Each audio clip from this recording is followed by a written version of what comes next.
Salam sejahtera Bapak, Ibu, serta saudara-saudari semua. Untuk memulai renungan tentang firman Tuhan ini, mari kita bersatu di dalam doa. Tuhan Allah Bapa di sorga yang memenuhi hati, akal, dan pikiran kami umat manusia, berfirmanlah kepada kami sebab kami bersedia untuk mendengar, dan atas pertolongan Roh Kudus mampukan kami agar boleh melaksanakan firman-Mu itu dalam hidup kami sehari-hari. Hanya dalam nama Tuhan Yesus kami mohon kepadamu. Amin. Sebagai nas renungan firman Tuhan pada hari ini diambil dari Ibrani 4 ayat 15 dan 16 yang berbunyi, sebab imam besar yang kita punya bukanlah imam besar yang tidak dapat turut merasakan kelemahan-kelemahan kita. Sebaliknya, sama dengan kita, ia telah dicobai, hanya tidak berbuat dosa. Marilah kita dengan penuh keberanian menghampiri tahta kasih karunia, supaya kita menerima rahmat dan menemukan kasih karunia untuk mendapat pertolongan kita pada waktunya.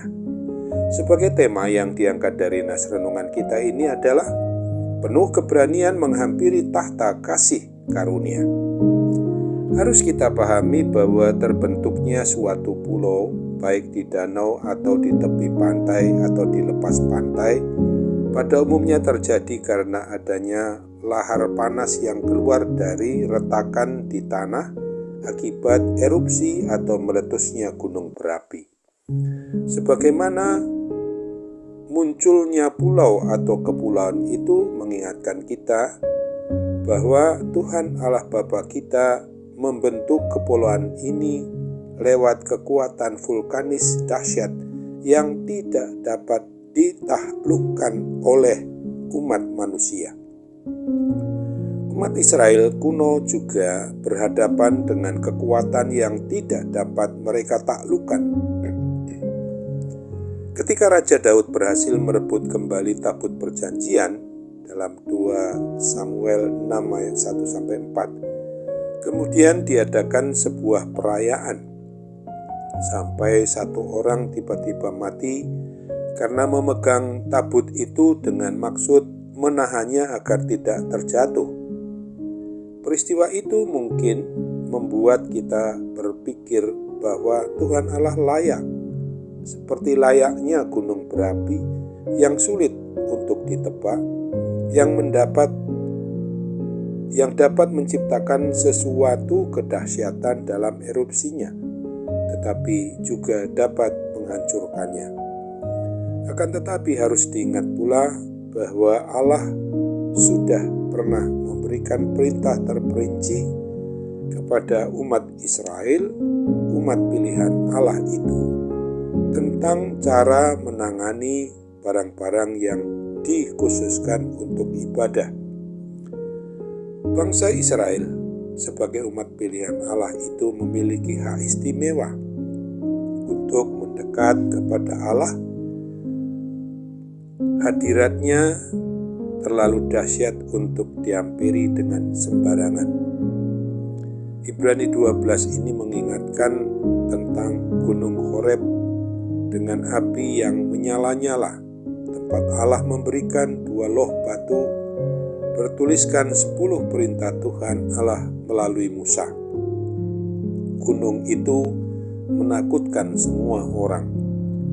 Namun, penulis surat Ibrani ini mengkontraskan peristiwa itu dengan ini, kamu sudah datang kepada Yesus Kristus, pengantara perjanjian baru. Yesus Kristus anak tunggal Allah membuka jalan bagi kita umat manusia untuk dapat mendekat kepada Tuhan Bapa di surga yang dahsyat tetapi penuh cinta kasih. Seberapa sering kita cenderung untuk berpikir tentang kasih Allah tetapi tidak berpikir tentang kuasanya? Mengapa kuasanya merupakan aspek penting dari karakternya? Allah yang Maha Kuasa juga mengasihi kita dengan kasih yang tak terbatas. Ingatlah akan firman Tuhan sebagaimana yang dituliskan pada Efesus 2 ayat 7-9 ini, supaya pada masa yang akan datang Ia menunjukkan kepada kita kekayaan kasih karunia-Nya yang melimpah-limpah sesuai dengan kebaikan-Nya terhadap kita dalam Kristus Yesus. Sebab karena kasih karunia kamu diselamatkan oleh iman, itu bukan hasil usahamu, tetapi pemberian Allah. Itu bukan hasil pekerjaanmu, jangan ada yang memegahkan diri. Amin. Mari kita kembali bersatu dalam doa. Tuhan Bapa di surga, terima kasih untuk kebenaran firman-Mu yang boleh kami renungkan pada saat ini, supaya kami sungguh-sungguh memahami dan boleh merenungkan serta boleh melakukan apa yang berkenan di hati Tuhan sesuai dengan firman Tuhan ini. Bapa yang Maha Baik, kami percaya bahwa sungguh-sungguh ajakan firman Tuhan supaya kami mempunyai keberanian untuk menghampiri tahta kasih karunia Allah Bapa, supaya kami menerima rahmat dan menemukan kasih karunia itu untuk mendapat pertolongan pada waktunya.